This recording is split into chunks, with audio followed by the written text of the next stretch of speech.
great to have everybody here today. Just to introduce everyone to what's going on. So this is, I'm Ben from Roofing Superstore, and I'm joined today by the team from Velux, as well as Callum from CMO Stores and Roofing Superstore. And we're here to discuss a number of things today, but primarily talk about the benefits and importance of daylight, the mental health benefits that light can bring into the home, as well as what you can do to bring light into your home.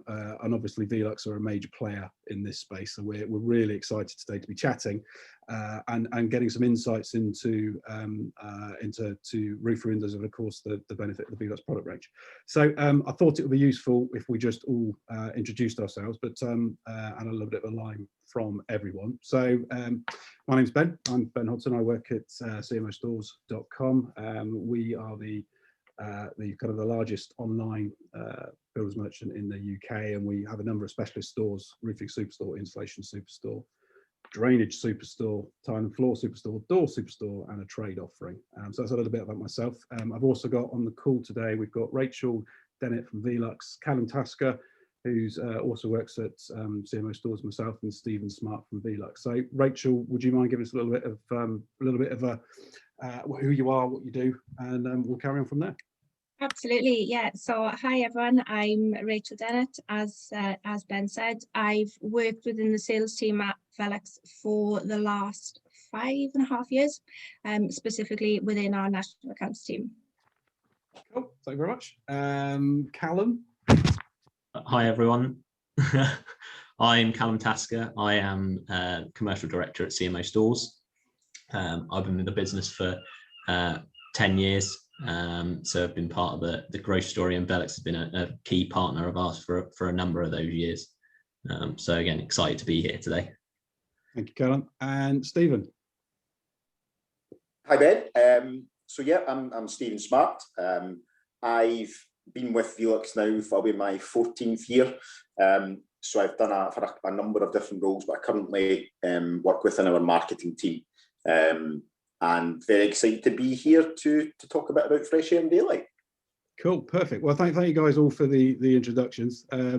The internet seems to be holding out. That was my number one fear, but thankfully nothing has dropped out just yet.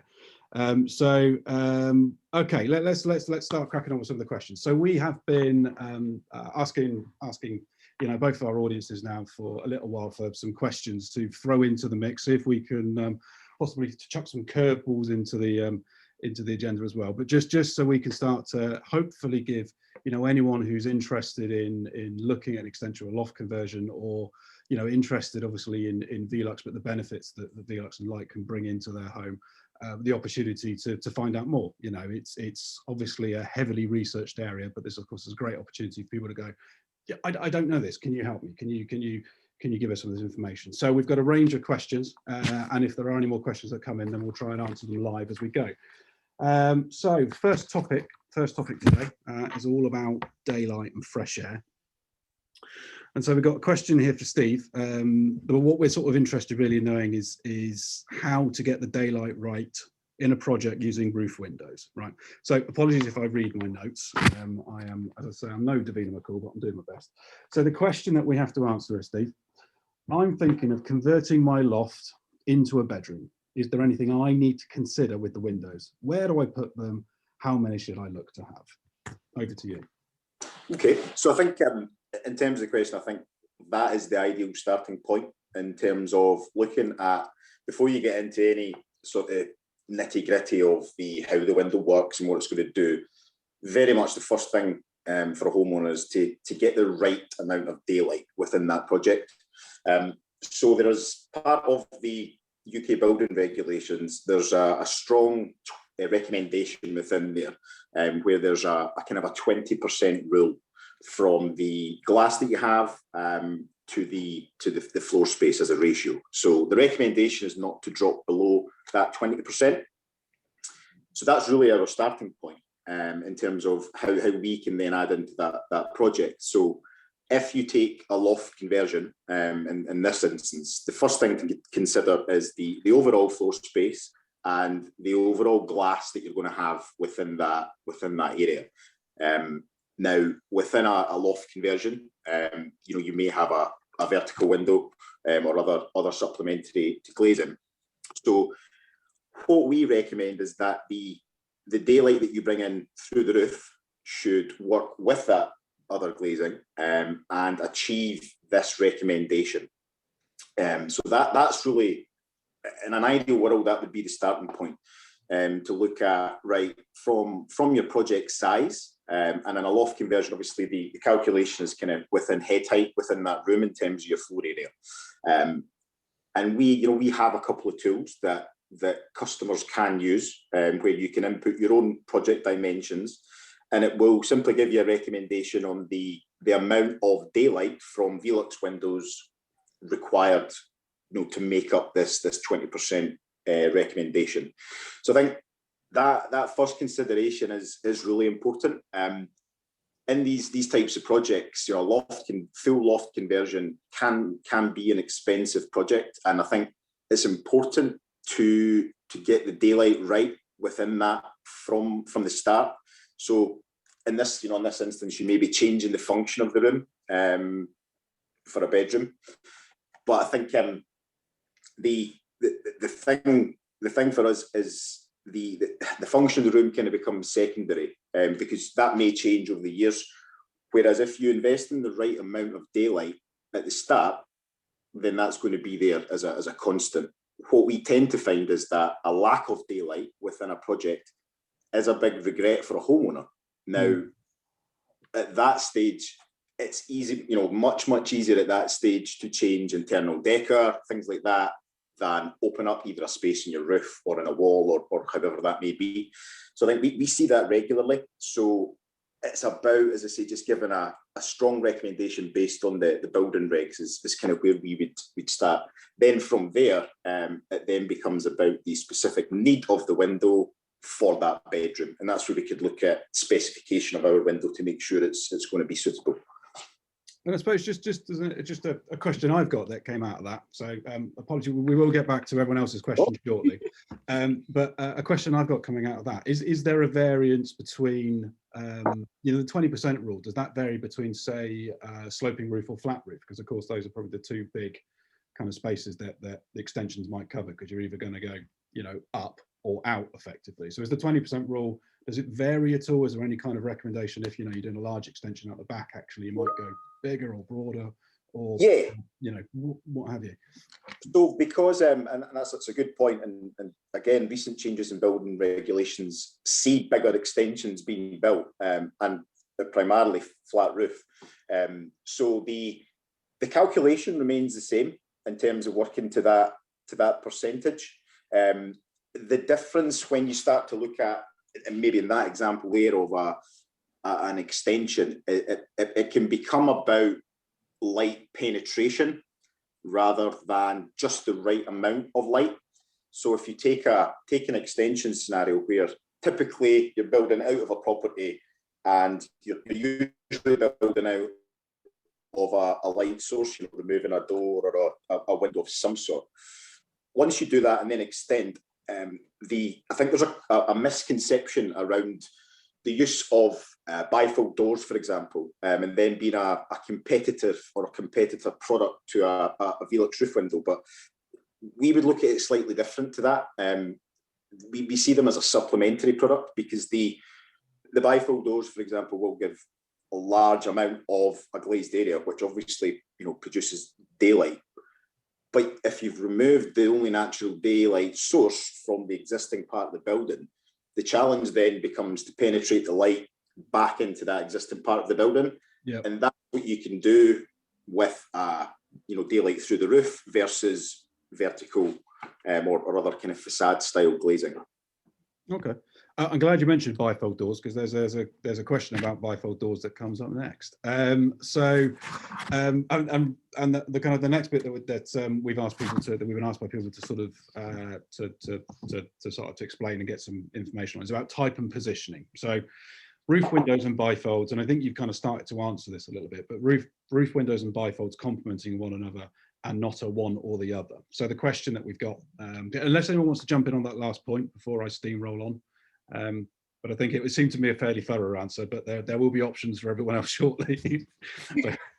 The question we've got here in relation to type and positioning, is it bifolds, is it roof windows, what have you? So I want to have one of those fold out balcony windows alongside a normal window, but my builder doesn't think that would work. Is that possible?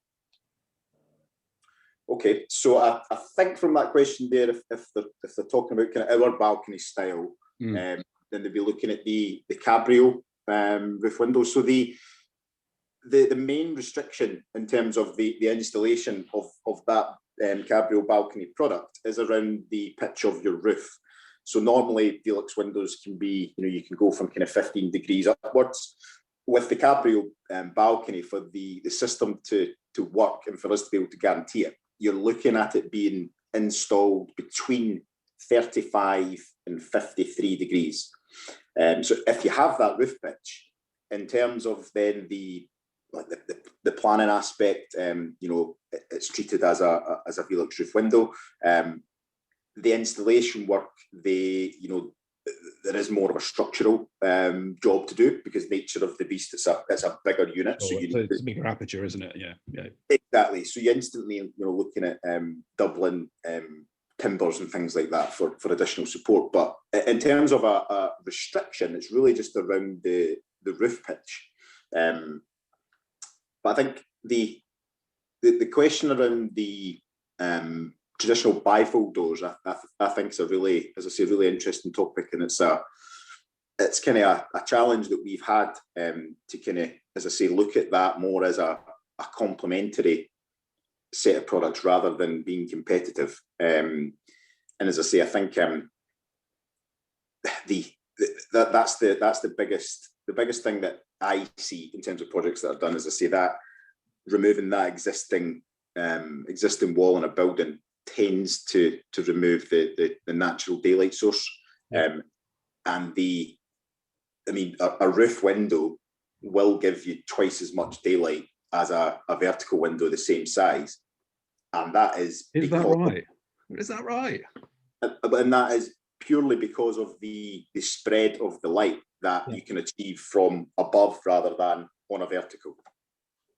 So presumably, in terms of the 20% rule, if you were not going to go down the kind of the roof window light, for instance, you'd need a lot more glazing on the side.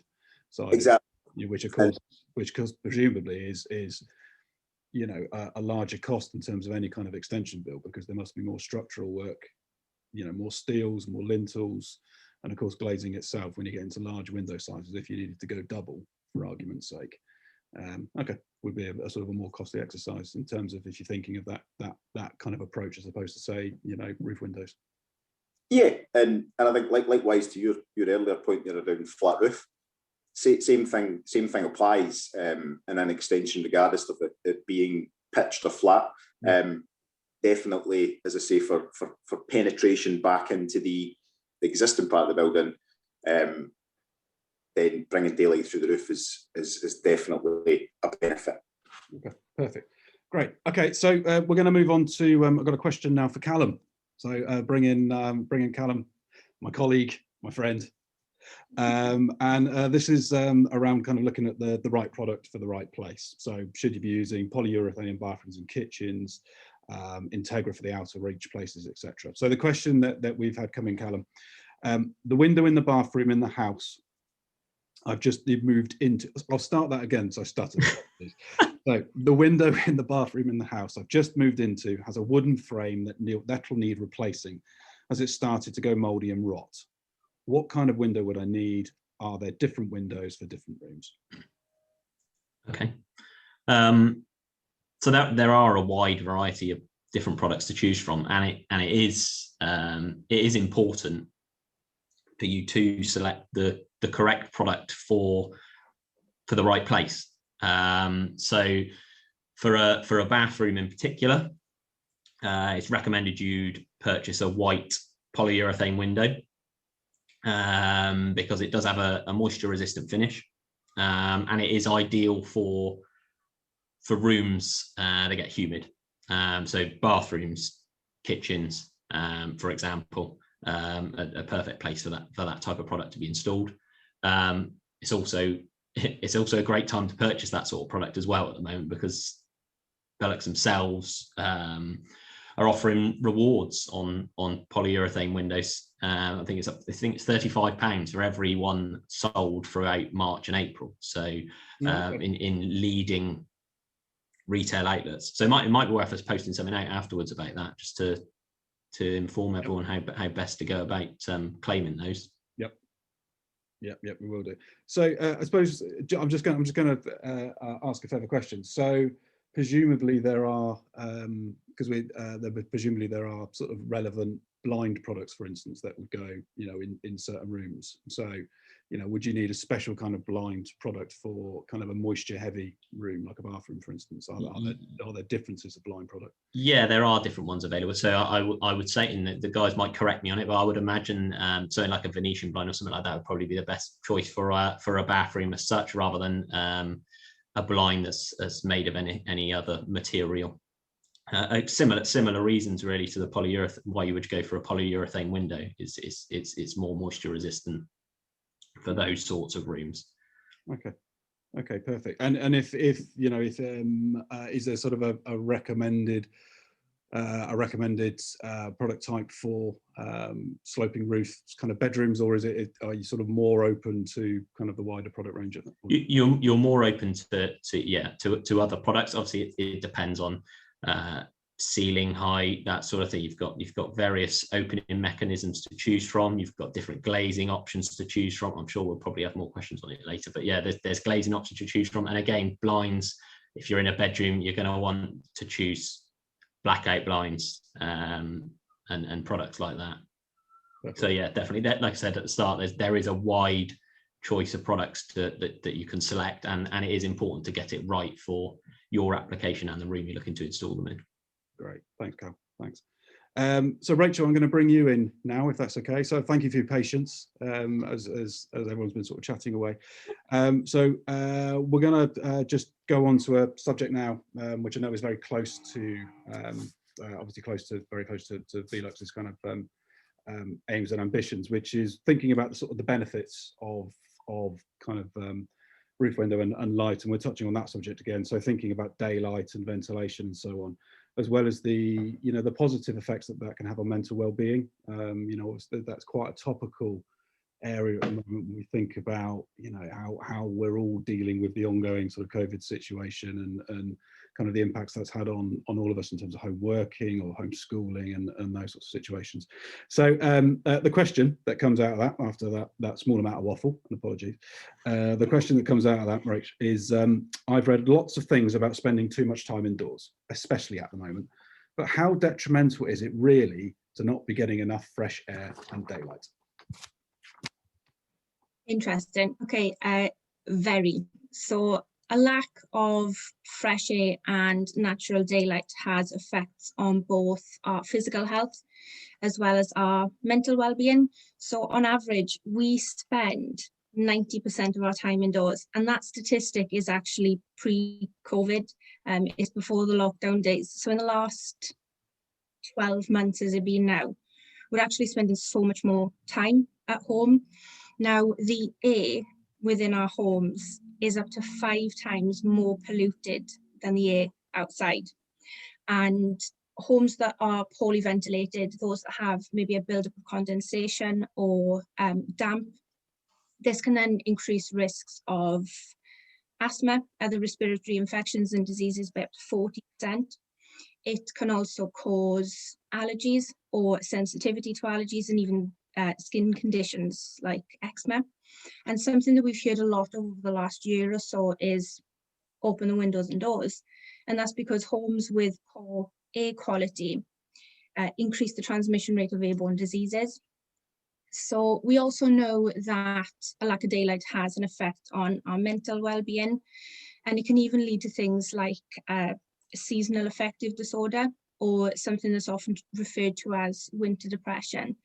And this is typically because during the winter months we have less hours of daylight. But if we're locking ourselves indoors and we're in rooms that don't allow in much daylight, we start to see these kind of symptoms all year round. And there's symptoms such as persistent low mood, for example, or constantly feeling irritated, stressed, anxious, a lack of energy. We start to feel really tired and That's lethargic, me. and we want to. That's me. Yeah, we want to sleep through the day, or we want to, it's difficult to get up in the mornings. So the reason for this is because that lack of daylight, it starts to disturb certain processes within our bodies and within our minds, and it affects things like the production of melatonin and serotonin. It affects our circadian rhythm, which is basically our body clock, and that's what regulates your sleep and your mood and your appetite. And when these processes are then interrupted, that's when we start to feel really groggy and disorientated and tired. So you're right, it's really, really important for all of us, but even more so those of us that are now working from home. So ensure rooms are well ventilated and that you're bringing in optimal daylight. And when you start to feel like you're lacking energy and focus, if you're working from home and you start procrastinating, open your windows, open your blinds, let the daylight and fresh air in, and it'll help then to send the oxygen back through the brain to the body, which will lower some of the symptoms I mentioned. And I appreciate it's not the warmest weather at the moment, but 15 to 20 minutes, just a couple of times a day is enough to make a big difference. Perfect, thank you. That was a great answer. Thanks so much. Okay, cool. So carrying on the sort of theme of current affairs. So the next question we've got, and again, sort of looks at people working from home and therefore the need for better working spaces. So I think this has been, kind of a big news story, as we've seen, certainly as people got used to working from home. There's a kind of an uplift in people thinking about home garden and offices and those sorts of things, but sort of transforming, from the uninhabitable to the habitable. So the question we have here, I'm working from home permanently and have decided to convert my loft into a home office. It's a bit dingy at the moment, and as I'll be spending so much time up there, I want to make it as comfortable as I can. I want to avoid having the sun glare on my laptop all day, but I also don't want to shut out the sun. Is there anything I need to think about when looking at converting? Quite a long question. So do you want to pull that one apart and we go piece by piece? Yeah, so I think if we kind of take the first topic of it, the conversion of home office spaces, that is definitely seen as something that we have seen growth in naturally with everything that's been going on. So I think there's kind of two ways to maybe look at that. There's a transforming a current space that you have with maybe existing windows versus transforming a loft space without windows. So I think in this instance, I think we're talking about the case where we already have a window and you're transforming the room. So there's definitely a couple of considerations if you're going to be in a loft space, and one of the first thing would be around the kind of seasonal aspect in terms of not only daylight but heat. So I think probably Rachel and I are less blessed with that issue when it comes to the summer months, but there is an issue, particularly the south of England, where it is warm and it is hot, and in an attic space where you're sitting working, that will build up over the day. So there's kind of there's items within our product range that you can use along with your window to kind of control those elements. So the two things you look at, if you look at kind of light and heat, and how you either, I suppose, depending on the month, either look at keeping them in or keeping them out. But we have internal blinds that will absolutely help and assist with daylight glare on screens. So whether you're looking to completely black out the light that's coming through, or whether you're looking to just diffuse the light with something a bit more transparent, we have a full range of internal blinds that would assist with that. And the other part of that, which is the kind of heat aspect of having a comfortable environment when you're sitting working, is sometimes you can get into that position where you open your window and it's actually hotter outside than it is inside. So opening your window and letting in air isn't really cooling you down or cooling the space down. The one thing that you can do is kind of temper the heat that's going to come through the glazing on the window. So by using external anti-heat protection, if you like, where we've got a range of products that do that, So that, like for example, an external anti-heat awning blind, which stops the direct sunlight and the heat build up onto the glass, which increases the heat. So I think it's a combination. Would be my answer there in terms of how you control that. And as I say, that's going to vary across the country, and it's going to vary seasonally as well, because the things that I'm talking about there, the reverse of that is obviously then winter time, where you're looking to then retain heat, and as I say, they can work both ways. Okay, perfect, great. Okay, so I've got a question now for Callum. Coming in hot off the press. So I'm helping my tech-savvy daughter renovate her home, and she's big into her gadgets. I've seen something that will automatically open and close the windows if it gets too hot. What is it?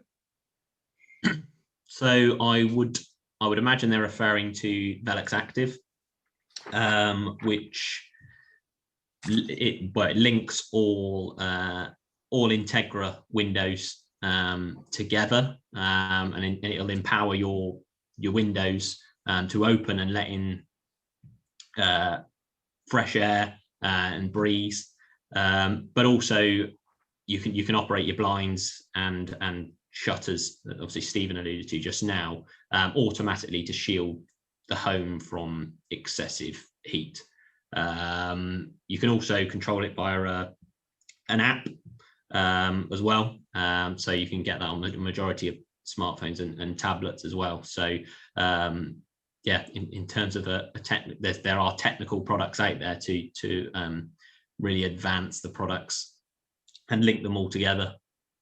Will that work with kind of the broad range of kind of Velux windows, or is it specific to particular? So it's specific to the Integra electric range of windows. Okay, perfect.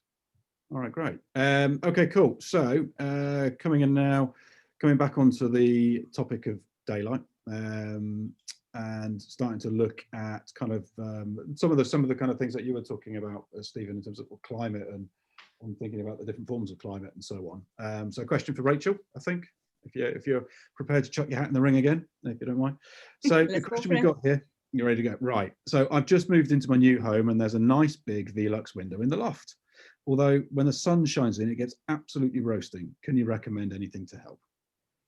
Yes, absolutely. So as Stephen mentioned a little earlier on, we have a range of exterior anti-heat solutions, which essentially help to regulate the indoor climate and protect your home and the room from overheating. So my suggestion would be one of the following, but again, it will depend on exactly what it is that you're trying to achieve. So we have a standard anti-heat blind, which provides heat reduction, but you can also enjoy the view outside. We then have the anti-heat blackout blind, which again provides heat protection, but it does have a blackout effect. And then we have the anti-heat blackout shutter, which is the best heat protection and sunscreening, but it provides total blackout. So again, it depends what the loft is being used for. You know, if it's a bedroom and you're wanting to go for that, you know, total blackout, then maybe we'd be looking at the anti-heat blackout shutter. Okay, cool. Go on, Stephen, go crack on. Just to chime into what we were just saying there, those internal and external sort of blind products that we're talking about are absolutely one thing. The other area that you could look at is the specific glazing unit that you're using, and making sure that the glazing that's within the makeup of the window is the right glass for your room and how you intend to use it. So we have a kind of a range of glass with different options. And it's about, again, if heat, for example, is your main concern, it's about, selecting the right product for you. Yeah, that leads really nicely. That's a good segue, because that leads really nicely. So we kind of wrapped up the main questions we had in, and the sort of topics that people have been really interested for us to talk about today. So if we can maybe take that point a bit further, Stephen, because one of the questions I think people are, or certainly seem to be interested in today, is, actually how much difference does it make between double, triple, or quad glazed, etc.? Because there are, there's quite a lot of options. And of course, why do I want quad over double? It's a very interesting area, and it's something that I've always looked at in terms of the glass. There's absolute features and benefits between double, triple, quad, but to me, it's not a one size fits all. So with a glazing unit, one feature or benefit that is most apparent to myself, for example, isn't going to be as relevant for you, Ben, and where you are. So I think I to kind of put this into a bit layman's terms, I always think it kind of along these lines whenever I'm asked this question. The more panes or the more glass you have will keep more heat in. But the flip side of that is the more glass and panes that you have stops the daylight transmittance coming through. So it's all about, to me, it's all about energy balance and achieving what's right for your project in the room you're using. So for example, we have a glazing unit that is a specific noise reduction pane. Now, that unit is absolutely most suited, for example, in a bedroom next to a busy road. So I think it's about not just thinking what's better, double or triple. It's more about the kind of next step into this, right? What is it I need it for? And if I live in the south of England, it's a completely different set of requirements than if I live where I live. You know what I mean? It's a completely different different. So I think it's an interesting one to discuss, and that's certainly my take on it. I think it comes down to that energy balance. Yeah, you start looking at how many panes, but then it's about, well, what's more important to me? Is it more important to retain heat or gain that light, and that's where it kind of trades off against each other. In terms of making that choice, then I'm going to try and put myself in the space of someone who's kind of embarking on this kind of process. So, I know I'm looking to extend up into my loft, right? So we've had some examples on that today. I'm transforming. I've moved into a new home which has already got a Velux window, and actually there's a question we should ask about that in terms of maintenance and care and maybe replacement. I think that's quite a thing that I know Velux are quite hot on. Certainly I know it's more of a European consideration, but I think it's something for the UK market that UK homeowners should probably be thinking more about replacement potentially or care. But it's another question. I'm digressing a little bit, but so I'm a UK homeowner. I've just bought a sort of terraced house. I'm going to go up into the loft because I can't go up in the back. So I'm in the southeast, right? It's expensive to go out the back because land is expensive effectively. So I'm going to go up in the loft. Where would you signpost? Where would you sort of go to find that stuff out? Can you find it out yourself as a consumer, or do you need to go via your architect, your planner, what have you? Where would you recommend that people go to sort of gen up on this kind of information, apart from the fact that we'd like them to come to Roofing Superstore, of course? I think you can definitely use our website as a resource, and also within our new brochure, actually, which kind of just landed this month. There's a new kind of updated glazing section within there where we've purposely tried to make that a bit easier. Yep. And part of that original kind of decision making right at the start, as I say, it's really just about asking the right questions and finding out ultimately what the room's being used for, who's going to be in there, and kind of taking it from there. Would be my starting point on that. Okay, cool, great. Okay, cool. So we've got one more question, which possibly one for Callum. And this is coming on the chat today. So it's the last one that's coming on the stream. I want to add windows into my loft, but live in a conservation area. Struggling to get an answer from my local council, but is there anything I need to consider when buying a window? Yes. So there are a specific range of windows from Velux for conservation areas. So they come complete with a glazing bar, a black exterior. So they meet all the requirements for a conservation area. They also the majority of the time come with a recessed flashing, which means it sits the product more discreetly on the roof, which is obviously the main objective of that in a conservation area is just making sure it's not too well, it's got to be discreet, hasn't it? That's the aim of it, really. And so yeah, there are a range of products specific for that application. Okay, and that's actually just led me down another thought, a question that we often get, Callum, of course, is what's the number one thing people might forget when they're purchasing their Velux windows? In terms of, it's not just the window, what else is there around it in terms of project that people invariably forget that they need to remember? Yeah. Of course, spec and purchase. Yeah, so the product you're probably referring, the flashing in particular is the part that most people forget or don't realize that they need to purchase as part of their buying journey. But then there's loads of other products that people probably don't think about to begin with, like your blinds, like your insulation collars for energy efficiency. But yeah, the question, the flashing is normally the product that is forgotten about most, and probably the one that where we have to intervene as a team the most to educate customers on why that is required. Perfect, thanks, Carl. Just before we move on from that yes. conservation subject, just one thing I wanted to mention is that it's always worth finding out within your local areas what is actually being stipulated as conservation. So as Carla mentioned, we have a conservation package which will include the recessed flashing kit so that it sits flush in the roof.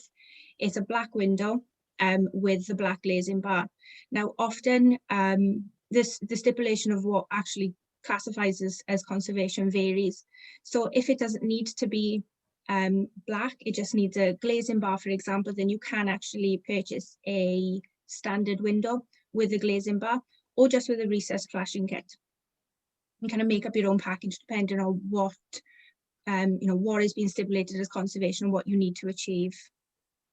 Perfect. And presumably there's relevant guidance on the Velux site to sort of help direct into that direction. What do I need?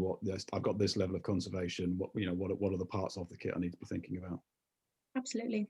Okay, great, good stuff. So guys, that sort of wraps up the questions that we had in today. I think we've been chatting for a good 40 minutes, and I'm hoping that those that have got involved today and are watching have found it really useful. We will, of course, repost this later, so if anyone who's at working or can't get it, we'll get access to this content, and we can make sure that people are getting the right questions. I want to just say, everyone, thank you for watching. Thank you guys for taking part and being an able panel and not making me look too silly on my own. I think just for anyone that is watching today, let's just remind them that as Callum mentioned earlier, obviously Velux are currently running the Velux rewards. And correct me if I'm wrong, I think there's a sort of a £35 cashback for anyone that buys white PU during the months of March and April. I think that's correct in terms of the offer. And actually, as a special treat, we're also giving an incentive away. So anyone who watched today, if you want to head over to roofingsuperstore.co.uk, and you can get an exclusive offer as well to help you with your Velux purchase some point in the next couple of months if you're planning to install. We'll put that link in the chat here, so we'll post that online. So you don't need, I won't give you the URL. It's one of those URLs that's a little bit long, so not easy to follow because you need to write it down. So we'll put it as a link. And then hopefully you can gain some additional benefit later. So thank you very much, guys. Thank you, Steve. Thank you, Rachel. Thank you, Callum. Any other final comments, guys? Anything you'd like to say? No, thank you for hosting, Ben. You're very welcome. You're very welcome. Not my happy space, mate, but I'll... No, thank you very much for having us. And just to finish on a fun fact, since we're talking about fresh air and daylight, not many people know this, but we're actually a Danish company. And the makeup of our name, Velux, is derived from Latin. So VE meaning ventilation and lux meaning light.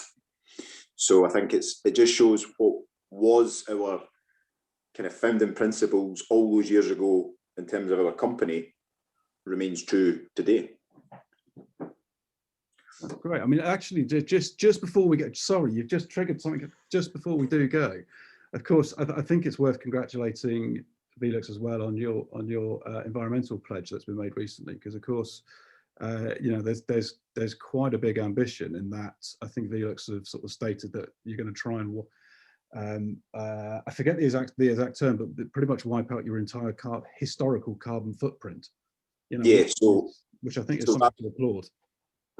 Rather than just have an aspiration for kind of the future, well, what we're trying to achieve, as you say, is almost eradicate and tackle the historic carbon footprint that we've that kind of is left behind us. So yeah, it's something that we're very passionate about, and that, you know, there's lots of exciting things going on at the minute in terms of the forestry work and whatnot. So yeah, it's a big part of our plans across the globe.